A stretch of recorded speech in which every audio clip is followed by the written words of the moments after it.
Sharon and Scott, thank you. It's really been such a delight to get to know you both. And I think, Sharon, you identified so many of the things I want to talk about. So I'll have to package them in a different way. But no. In all the best ways, as really providing an appropriate on-ramp for the conversation we're going to have today. I'm not the same person I was. There's a before and after, October 7th. And I want to talk a little bit about the before and after, in particular because I am listening to Rachel Goldberg-Poland's book, which became, as of yesterday, a New York Times bestseller. Rachel and I and John became friends, and I'll talk a little bit about that. And the book is really a before and after, who I was before and who I was after. And I imagine all of us, the same way that we might think of where we were when Yitzhak Rabin was assassinated, or Martin Luther King was assassinated, or Ronald Reagan was shot. There are all these sort of global events where we stop and say, with a certain clarity, this is who I was, or this is where I was, because we know that we've gone through something momentous that requires our attention, especially when we don't know actually what this will mean consequentially, and what this is going to mean in the future. So, and I want to say that before we sort of launch into a conversation which is particularly heavy, and I think JCRC, I've been involved and affiliated and working with people from JCRC for the better part of my professional life. Kol hakavod, thank you so much for the work that you do, because sometimes that work is heavy. You need to step in precisely when things aren't working, and we need our allies, and we need to be politically astute about it, and we need to advocate in a certain way, and that becomes very hard with the complexity right now of Israel and the complexity of Israel-diaspora relations. So I do want to say I'm not going to be politically partisan in this conversation. It should be safe for everyone. Unfortunately, a lot of times we don't talk about this subject because we're afraid of partisan politics, and then it gets, it just becomes a fire right away. And then people who are not really sure what to feel about Israel in the moment, as opposed to people who feel extremely sure and never felt more sure in their lives, can't come together to have the conversations that we need to have. So I want to just invite that safe space. And I really do feel that Omaha has lots of safe spaces, lots of cornfields where people aren't, and I think they probably keep really good secrets. I have really learned a lot about the Omaha Jewish community in the past few days. And one thing that I think about, and I really wish we could do in every major and minor city in the United States, is have a campus like this where people just see each other, and that there's a quote unquote like almost forced nature of coming together. I've held the hands of someone in the senior home. I just spoke to middle schoolers and had one of the most profound conversations I've had about listening with them. And that was amazing, and everything in between. So thank you for the kindness and hospitality you've shown me. Just a special shout out to Naomi. She's just world class. Like, I just really want to thank you. I'm just gonna. It's not only the hospitality and the generosity and the kindness, and Johnny goes there too, and so happy to have you on board in this and get to know you. The idea that someone is thinking about the entire community and what does it mean to have someone come from outside and not just drop me in and go. It's, let me tell you about this organization, let me tell you why it's important, let me tell you, in the sense of unity that creates in an otherwise quite fractured world.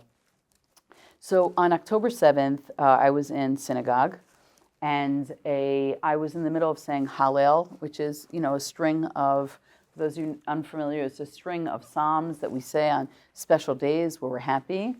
And I'm just going to take this if that's okay. And a woman who's a little bit odd in our synagogue runs in.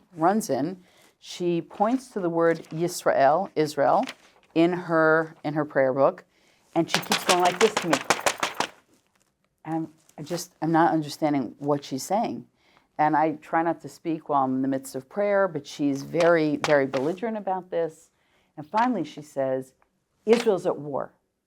Now her son was a soldier. He had enlisted in the IDF, and that's how she knew, because her son probably left her a message that probably said something like, Mom, I love you. Something really is going wrong here, and we don't know what it is.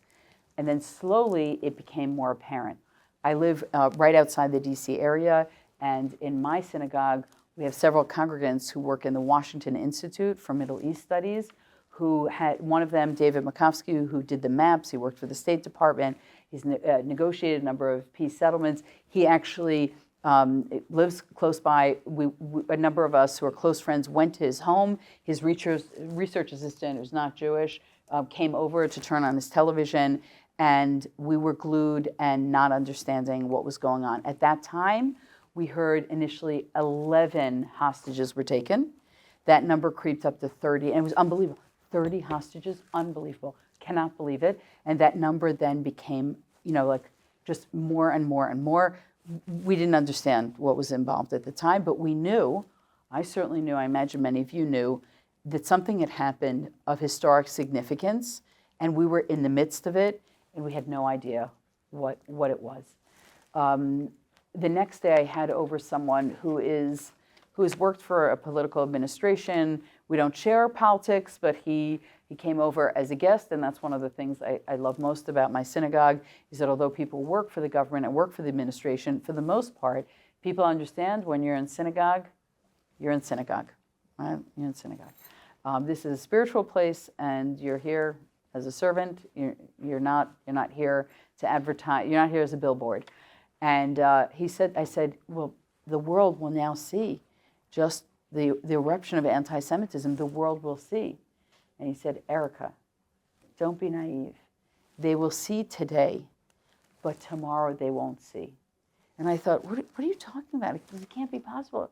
It can't be possible in the democracies that we live in that would be the case. But of course, he was right. And I was in Yeshiva University. We organized that evening. We didn't have the Zoom capacity to have all the students, rabbis, faculty members to pray together. And then 3 days later, our department organized.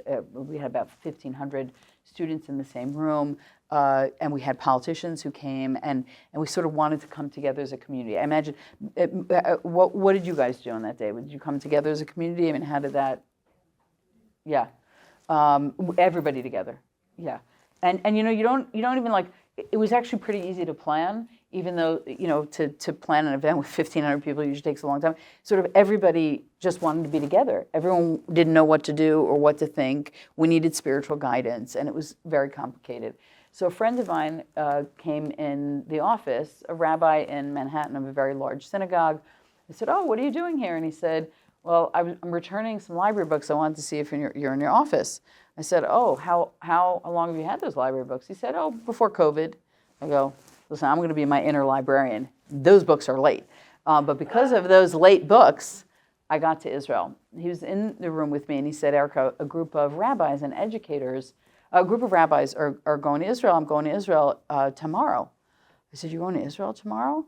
He said, "Yeah, we're going to Israel tomorrow." Now, this is 2 weeks, I think it was 2 weeks after, yeah, it was 2 weeks after, or it was a few days, I can't remember exactly, but I could calculate it if I needed to. I said, "Oh, I wish I could go." He said, "Give me 5 minutes." And in 5 minutes, he said, "There's a place for you." I said, called my husband, "I'm going." So I got to go to Israel, and I share this story in the book that I wrote about this experience of flying into Israel. There was no one in the airport. When I say no one, how many of you have been to Israel? Right? You know what it's like, jostling and did you pack this yourself? Right? Nothing. No one's there. There are very few people on the plane with us as we fly. And when we land, the pilot says, "Welcome to Israel." And he says in Hebrew, "Ein lanu eretz acheret." We have no other land. So I knew that this was going to be a heavy trip, an important trip, and that's where I first met Rachel and John, because they thought Hirsch was alive. We met in the basement of the Waldorf Astoria. All the hotels were empty. Micha Goodman, the philosopher, came to speak to us, like help me think about this. I don't even know how to process this. And thus began meeting, going to one nonprofit after another. Achim L'Chaim, is everyone, Brothers for Life? Brothers for Life pairs, it's in a place called Kfar Truman. It's a really very beautiful place. It has a pool, it's a house, it's a large house, it has a dining facility, and it has a gym. And we're taken there, and we learn there that this, I can't remember how many years it's been around, but that soldiers who lost limbs were matched with veterans who had also had the same injury, but were much older, right? So when you're 19 or 20 and you have no leg and you think, who will date me? How will I go to school? How will I have any life? I mean, serious cases of depression, as you can imagine. And then someone walks into your hospital room, right? Because that's when they do the first intake, into your hospital room and says, look, here's my prosthetic. This is what I do. They have their own gyms so people don't have to exercise and have their privacy, their physical privacy violated in some way. This is, anyway, so we begin to meet people who are working in the very initial stages. Only a few months later, I took a group of Yeshiva University students on a solidarity mission to the south, and we saw. How many of you have been to the south of Israel? Yeah. Anyone want to give me some words about what it was like? Well, we went February of 24, January of 24, so it was very fresh. Not nearly how it looks now. Yeah. And it was mind-boggling. Mind-boggling. We went to Kfar Aza. One of the most mind-boggling things there was the sukkahs were still up. Yeah. In Cedar Road. Yeah. Yeah. And Because just, they had, What are your names? I'm Cindy. Lori. Yeah, and it's very, very hard for those images to go. We went to also Kfar Aza. I took students to Kfar Aza, and then we went to a place called Kisufim, which is a very small kibbutz, and we were taken around by a man who is the shomer. He's the guard of the kibbutz. He was the head of security at the time. He was able to save his family, but he was not able to leave, and so he was sleeping on a mattress in the cheder ochel, in the place where people eat, like the cafeteria. And in the dining hall, he just had this little mattress on the floor, and every day he would go outside his house, sit on a bench, and have coffee. And he described to the students, this is where the terrorists came, this is what they were wearing, this is how I protected my family. And he took us through his small house where the fish tank was broken, and there were dead fish on the floor. And it was like everything was exactly as is, and he felt, I need to document this. I need to tell this story. Now, what became apparent to me, my first visit, I began writing. My mom is a child survivor. My grandparents are survivors. So the idea of documenting, being aware that you were living in a historical moment and saying, I'm going to need to tell my children about this, my grandchildren. And I felt that there were very few people in Israel, people from the diaspora coming to Israel at the time.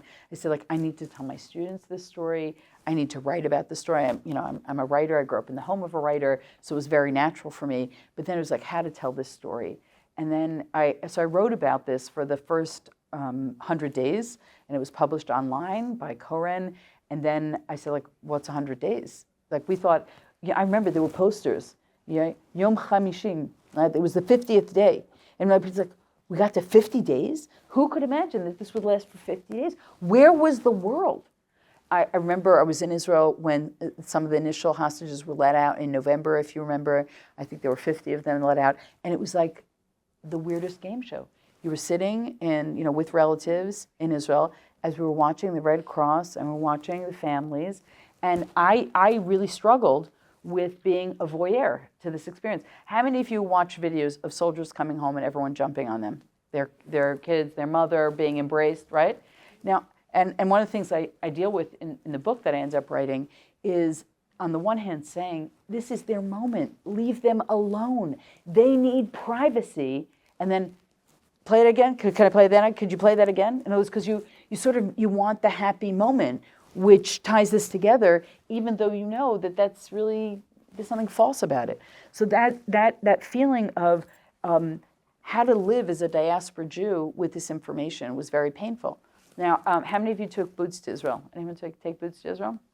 Okay, so there was a Boots for Israel campaign. There was a shampoo campaign. There was like anything that we have. Take it to Israel. Let's go to Israel, right? And people were sending stuff. And there were some scams, right? There were some people who said who were taking money and asking for things and there were some jokey videos. Now you look back and you go like, how do we joke about that, right? But there were some comedic videos about people in the diaspora just throwing things in duffel bags and just taking them to Israel. They'd, take this, take half a cake, take that, right? So, and it was funny at the time, but it was also a bizarre experience. And it was a time of a lot of unity. If you went to Israel and you saw a hamal, which is a war room, but it's really a chesed room, it was a kindness room, where people were just giving clothing and they were doing strangers' laundry. And it was an amazing, amazing time. There were thousands and thousands and thousands of people who were displaced from their homes, who were living 5 people in a hotel room. In fact, we went to visit Shalva. I don't know how many of you have seen Shalva, which is an amazing campus in Jerusalem that takes care of children with special needs. They opened all kinds of facilities. Imagine you're 5 people in a room now, or 6 or 7 or 8, and one of your children has special needs. So they came in and they had lots of hours. So this was the climate that we were in. And I think none of us expected that all of a sudden people we knew and loved in Columbia and in Harvard and in Penn were going to experience, students were going to experience terrible, terrible heartbreak because they felt completely unsafe. Do you remember the videos of Cooper Union? Cooper Union had 7 Jewish students who were locked in a library for 45 minutes. There were people pounding on the door like animals at a lynching, trying to get at them. One of those was Michal Katz, who is one of my daughter's closest friends. And I remember speaking to Michal that evening. She was terrified. Now here she is, an engineer in a world-class institution who was not protected. And one of the things I have in the book that I wrote is the letter I wrote to the president of Cooper Union at that time, because it was so painful to me as an administrator of a university in New York that our students in higher education were not being protected. Some of them were spending $90,000 on tuition, and they could not go to class because it wasn't safe. And it wasn't safe not only because students in the quad weren't safe, and they were feeling alienated by classmates, but because there were professors who also were supporting encampments, and that felt very, very unsafe. So in this time, I'm a student of Bible, a lifelong student of Bible. I sort of said, I need to reach for a text. I need to reach for an image. I need to have an intellectual way to process this. So this is the text that I chose, and I want to share it with you and where I was at the moment when I was thinking and writing about this. So there's a picture here. It's a picture we're going to return to. I don't know the artist, and I wish I did know the artist. I've spent many hours trying to figure it out. I've asked other people, but it was a graphic that was done, and it's a scene in the life of Moses. So here's the scene. Amalek, which is known as the tribe most hateful to the Jewish people, in large part because they went after the elderly and the young at the back of a camp. In other words, they would always look for the vulnerable to kill first. Amalek came. They fought with Israel at Rephidim. And Moses said to Joshua, pick some troops for us, go out and do battle with Amalek. Tomorrow I'll station myself on top of the hill with the rod of God in my hand. And Joshua did as Moses told him. He fought with Amalek while Moses, Aaron, and Hur went up to the top of the hill. Then whenever Moses held up his hand, Israel prevailed. Whenever he let down his hand, Amalek prevailed. But Moses' hands grew heavy. His hands grew heavy. So they took a stone and put it under him, and he sat on it. And while Aaron and Hur, one on each side, supported his hands, thus his hands were made steady until the sun set. And Joshua overwhelmed the people of Amalek with the sword. And then God said to Moses, inscribe this in a document as a reminder, and read it aloud to Joshua. I will utterly blot out the memory of Amalek from under the heaven. And Moses built an altar, and he named it Adonai Nisi. He said it means hand upon the throne of God. God will be at war with Amalek throughout the ages. So this is actually a fascinating text. It comes 2 chapters after the liberation from Egypt. So Moses leaves Egypt finally. It's like the triumphal moment. There's a beautiful song, the seas part, however you want to read that text. And that's what we just read at Passover, right? We read about this amazing moment of liberation. And only 2 chapters later, what starts? The enemies. In other words, in the Hebrew, vayavo Amalek. There's this feeling that the enemies, there's no warning.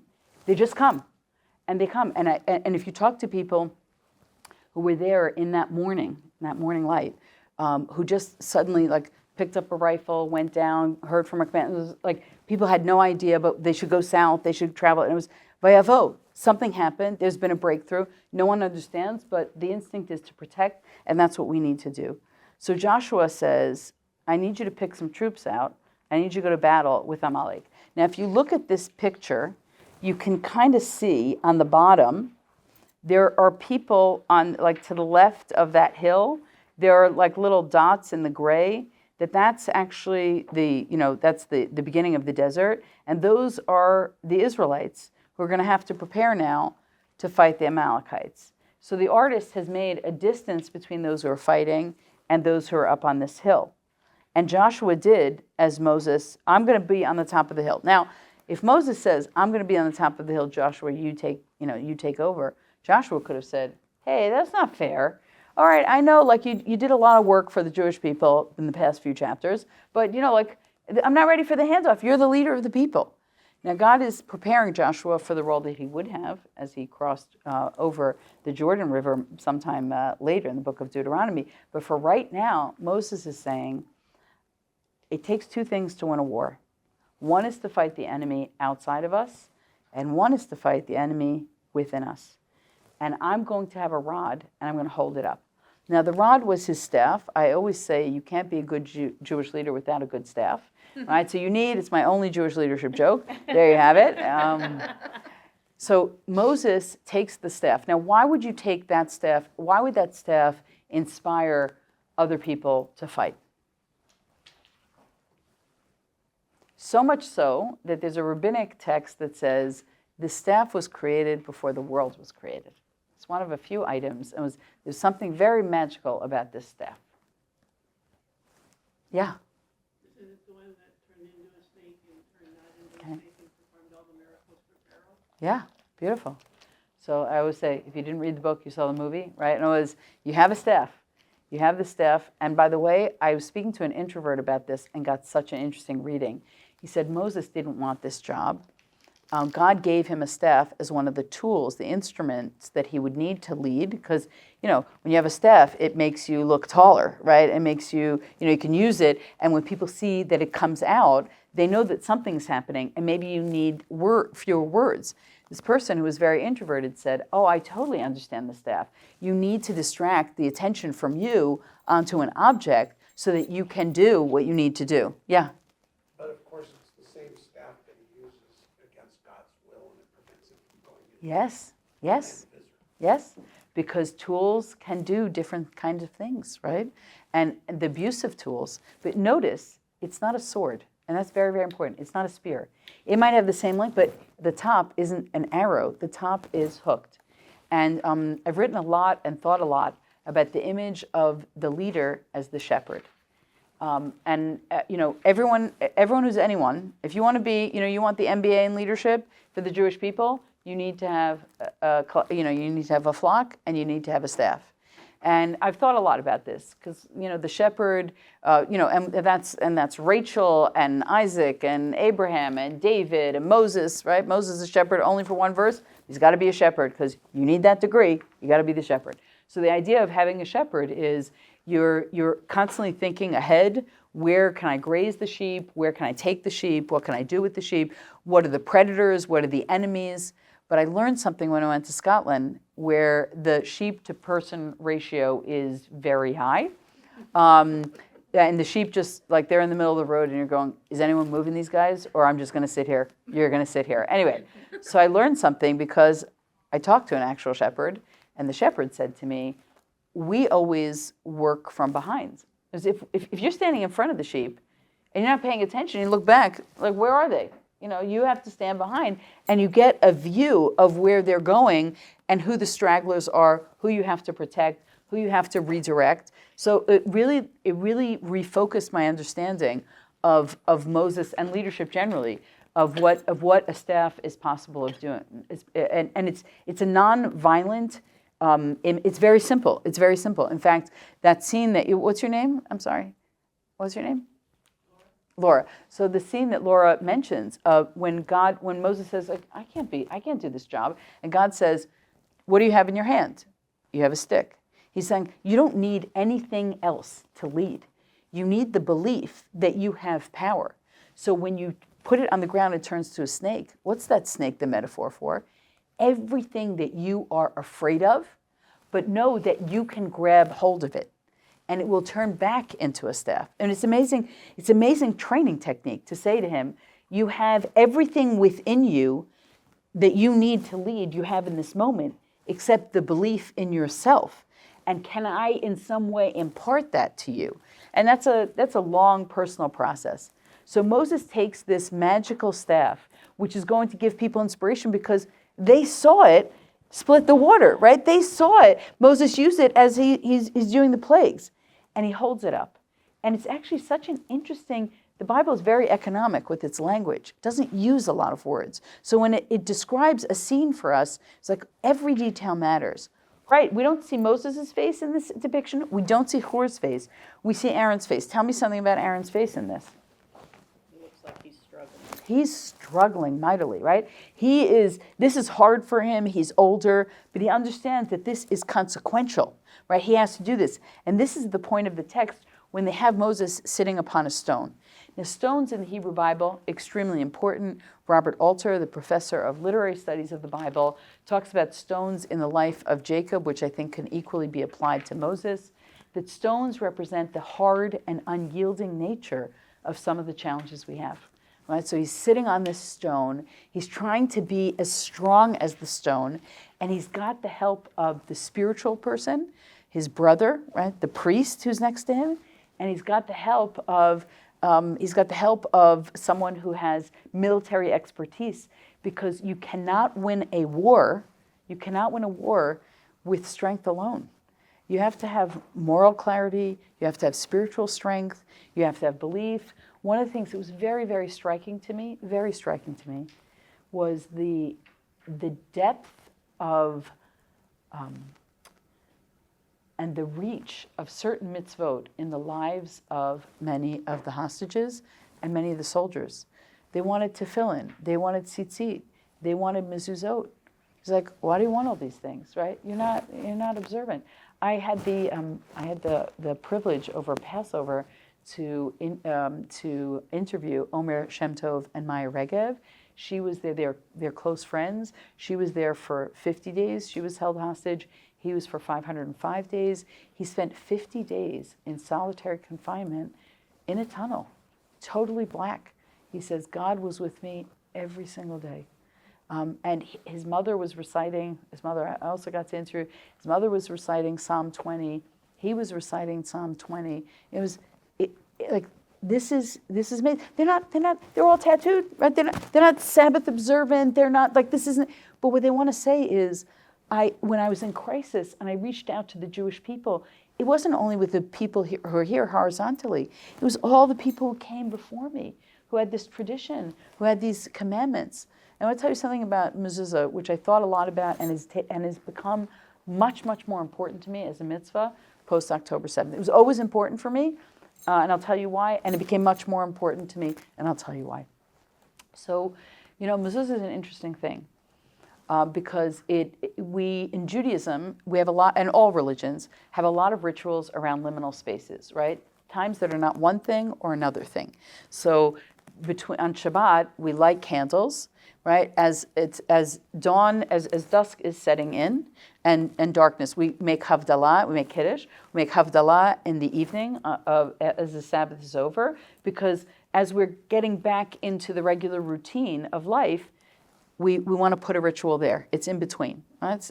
We have a bar and bat mitzvah, right? We say, oh, you're 12 years old or you're 13 years old. your life is very awkward. You have pimples, you have braces, your hair doesn't look good. This is a great time for you to give a speech in front of 300 people. Fantastic, right? We have loads of rituals that we put in place. You're going to get married, loads of rituals in place. You lose someone you love, we're going to put loads of rituals in place. Why are we going to do that? Because we understand that in these liminal times, where you're not a child and you're not an adult, where you're single and now you're going to be married, where you had a partner for life and now half of the bed is empty, we know that these in-between times promote, they're full of anxiety. And we want to give you some rituals that have been observed by lots of people to make you feel better. What is the most liminal space we have? It's a door. It's a door. Right? So, you're not in, you're not out. Adrienne Rich wrote an amazing poem about immigrants, about this experience of the door. Are you in? Are you out? So when you think for a second about doors of anxiety that you go through in life, what's a door that you got to go through that might be anxious for you? What do you think? Hospital door, right? And it could be the doors on the outside, and then there's the door on the inside, right? There's a lot of doors. It could be you have a biopsy, you have to go to the doctor's office for a result. It could be that you interviewing for a job that you really want, right? And you're sitting in the waiting room with everybody else who also wants that job. It could be you're going through the door for the first time in your married life, or you're going to college with no friends and you're going to meet your roommate for the first time. We go through so many doors of anxiety. Sometimes things aren't working out in the house where we're in a struggle with the child or with the spouse or with the partner, and so just going through our own front door can be hard, or going through the front door of a family member where things aren't really working out well. So we go through all these doors, and you know what's the amazing thing about doors? Almost no matter how big they are, we go through them alone. We go through them alone. And so what does Judaism say? Oh, you are not alone. We're going to put a mezuzah up, and it's going to have the shin, which is the Hebrew sign of Shaddai, God is the protector, and we're going to put a Shema, we're going to put a paragraph of Shema there, which is the mission statement of the Jewish people. You may think you're going through that door alone, but you're never going through that door alone. So it's funny, I think there's a lot of Jewish people who don't put up mezuzot, or they put up a mezuzah, just the case, and they don't put the mission statement in there, or they're like, put one. I have one on every door except my bathrooms. Why? Because there's potential tension everywhere. You know it, right? It's like, you're going to your kids' room, you're going to the living room, you're going to the dining room, right? It's like, oh, did I make the right food? Are they going to like it tonight? And so I had a habit, I had the mezuzah. It was very important to me. And it was important to have nice mezuzot and to have nice cloth parchment inside it. But it wasn't, but I didn't kiss the mezuzah. That was not a thing that I kissed the mezuzah. And a lot of people do. My mother always kisses the mezuzah, but it was not my thing. But now, when I leave a place, I kiss the mezuzah, and when I come back, I kiss the mezuzah, right? I commute every week to New York to work. I have my mezuzah there, I have mezuzah here, I'm always kissing it. And now I've intensified that, and I'll tell you why. It's not because I need to kiss the mezuzah. It's because I need to know that when I leave this house in a world that is as uncertain as it is, then I'm going to come back. That ritual is very important. And I think about why that ritual was so important to so many people in Israel, because they wanted to know when their soldier left or their kid left the house, and they didn't know where that kid was, if that kid is coming back. So I want you to think about this and how it might apply in our own lives. And I say this because I think we're in a space right now where it's hard to know what it means to be a diaspora Jew. The fact that we are many, many hours time difference, 7 hours, 8 hours, 6 hours, depending on the time of the year, you're always at a lag. You always know what's going on, but it's after someone else knows it's going on. Or sometimes you know before someone else because it's been sleeping there and you've been looking at the news here. And I think that's become a little bit of a symbol for me of trying to work out, and I'm in the process, like many of you, of working out how to keep a Jewish community in the diaspora whole when there are progressive Jews who are really angry, when there are conservative Jews who really aren't seeing the devastation in Gaza. In other words, I don't know. And maybe coming here and talking about this is a way to open this conversation. I assume if you're here, and certainly here in the capacity as someone from JCRC with that affiliation, you care about the way the wide world looks at us. You care about the way that you look at your people, or if you're not Jewish, what it means to work in a Jewish environment or to have friends who are Jewish. How do you support people? So I want to take a look at one other source, and then if we have time for questions. Yeah? Okay. So there's a mission in Rosh Hashanah, a rabbinic text that's actually, like, to me, uncanny. It came to pass when Moses held up his hand that Israel prevailed, and when he let down his hand, Amalek prevailed. That's the text we just read in Exodus. It may be asked, did the hands of Moses make war when he raised them, or break war when he lowered them? I mean, could you imagine if this actually worked and you'd use it in every military, endeavor? So he said, rather, the verse comes to tell you that as long as the Jewish people turned their eyes heavenward and subjected their hearts to their Father in heaven, they prevailed, but if not, they fell. So the idea is not that Moses was holding this up and it was Moses' hands, but it was the fact that people were looking to Moses. As long as they looked and they're like, what gives me strength? I can keep holding this up. I wore dog tags for the entire time that the hostages were in captivity. I took them off before the dead hostages were returned, and I feel that maybe that was a wrong decision, but I was trying to honor the living at the time. And I had a lot of interesting experiences. Does anyone else here wear a dog tag? Yeah, dog tag or masking tape every day. And I would wear it to weddings, and people would say, oh, aren't you going to take that off? I'm like, this is who I am right now. This is, if you want to know what I'm thinking about, this is it. So I have some back problems, and I went to have an x-ray at the orthopedist, and it's an African-American man, middle-aged, he said to me, you need to take that off for the x-ray. Like, I felt like a little betrayal, but of course it's a medical thing, so I took it off. And he says, don't worry, honey, I've got the same one on.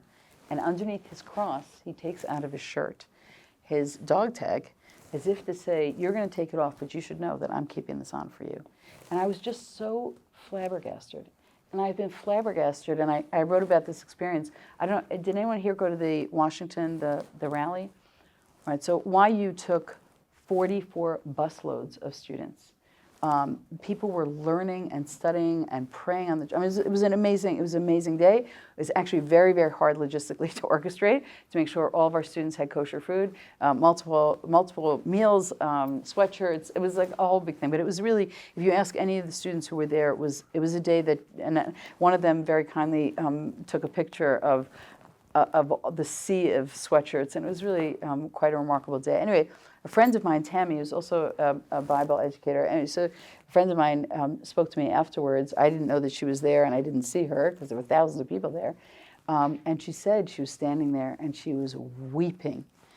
And a woman came next to her and held her hand. Total stranger held her hand. And she was a Christian woman. She said, I'm a Christian woman, and I've come from, I think, Tennessee, maybe. I've come very far to be here. And my friend was so touched, and she said, why did you spend all this time coming here? She said, during the Holocaust, I couldn't come. I wasn't alive, but I can come now. It's hard. It's hard. And it hasn't stopped being hard. It stopped being hard in the sense that we know that hostages came home, thank God. But it's hard because we're still in that ugly place where we really don't know how to conduct ourselves as a diaspora community. I want to read one thing with your permission. Do we have time? Okay. Would you mind? Can I have this book for a second? Thank you so much. So I was thinking a lot about how to end this book because I kept writing it, and then I decided after 1 year to stop writing it. Not because the problems have stopped, and not because the hostages were returned, but because in part I felt that this was really an Israeli story to tell, and I didn't know really what to think about it. So I created that as my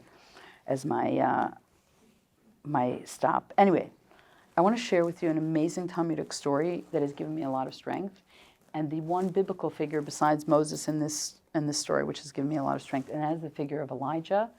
Elijah, because he didn't really die, always comes back. He comes to every bris, he comes to every Seder. He's like, he's amazing. He's got such superpowers, more than Spidey. When I was trying to tell my grandchildren. Anyway, so there's a lot of amazing Elijah stories in the Talmud. And one of the roles of Elijah in the Talmud is when rabbis are arguing and debating about something and they can't figure out how to reconcile the argument. They say the equivalent of when Elijah comes, he will resolve this argument.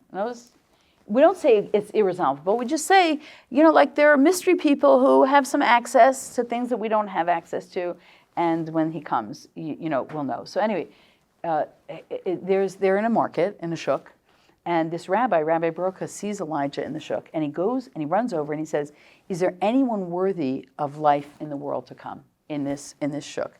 So just imagine, like, you saw, what's the name of your supermarket here? Baker. Yeah. See, I'm like brushing up on all the things. Anyway, so he sees bakers, right? And you're walking in the frozen food section, and there is Elijah the prophet, like the beard, the whole outfit, the staff, and you go, "Listen, I don't know what's in the soup. Is anyone here worthy of the world to come?" And he says, "No." And the next day he sees him, and he says, "What about today?" And he says, "Yes, there's someone who's worthy of life in the world to come." And this was shocking. And he said, "Well, who is it?" And he shows him this man who is dressed as a Roman. He has the black shoes that a Roman has. And the rabbi can't believe it. Like, he's thinking, the person who gets the world to come is someone who looks like me. Right? He's someone who's dressed like me. He spends all day learning and studying and praying. But no, he sees someone who looks like a Roman. And he runs up to Elijah and he says, "How come he's getting life in the world to come? 'Cause, like, that's what I want. That's what I want to know. I want to know, how do I get it?" So Elijah said, and the man says, he runs up to the man, he says, "How do I get, tell me about yourself, that you're going to the world to come." And I don't know if I'm going. And the man says, "I'm very busy. I can't talk to you." It's like, he needs to know. "I'm very busy. Come back tomorrow." Comes back tomorrow, and what's the deal with the Roman man? The Roman man is a Jew, and he says to him, "The reason I couldn't talk to you yesterday is that I spy on the Romans. I dress like them to spy on them so that I can protect the community." And then, of course, the rabbi says, "Oh, it's not only the people who dress like me, who study and pray, it's also the people who don't dress nothing like me, who are trying to protect our people who get life in the world to come." So that's amazing. And then the story continues. And Elijah says to Rabbi Baruch, who's by now, he's like sweating. He's like, "Oh my God, like I must have wasted my life. How am I going to get the life in the world to come? I'm not doing any of these things." He says, "There's someone else. Those two guys, you see those two guys who are jesters? Those two guys get life in the world to come." Now he can't, like, he doesn't know what to do with himself. So he runs to these, two men, and he's very unsettled. And he says to them, what do you do? And they say, "We are jesters, and we cheer up the depressed. And when we see two people who have a quarrel between them, we strive to make peace." So that's also not a model that this rabbi really had in mind. You could be a spy, or you could be a comedian, but there's no scholars that are making it there, right? So this must have been, right? So the comedians, I just want to read to you how they close the book. The comedians and the peacemakers have a place in the world to come. This doesn't mean that Rabbi Baruch is not in the world to come right now, picking up spy tips and one-liners, but it must have expanded his picture of worthiness while also expanding ours. Imagine a world full of jesters and peacemakers to replace the crowd of haters and bullies, murderers, terrorists, extremists, and tormentors. I ask myself Rabbi Baruch's question: what is my occupation if it is not to make others laugh and bring them together in peace? Whatever the world to come is, it is a place that privileges laughter, so much laughter. There may be a sky full of jesters up there just waiting for us. And what is faith but the capacity to hold God's hand and laugh out loud at the smallest joy? I pray that all of those who died on October 7th, on that broken morning and its aftermath, are somewhere together, sitting in the tenderness of shared anguish and able to laugh just a little in each other's company. Whatever it means to live in this world of utter pain and utter blessing, it is also a place of kindness, of justice, of service, of sacrifice, of peace, and of righteousness. and of laughter still. Thank you very much. Questions, thoughts, commentary?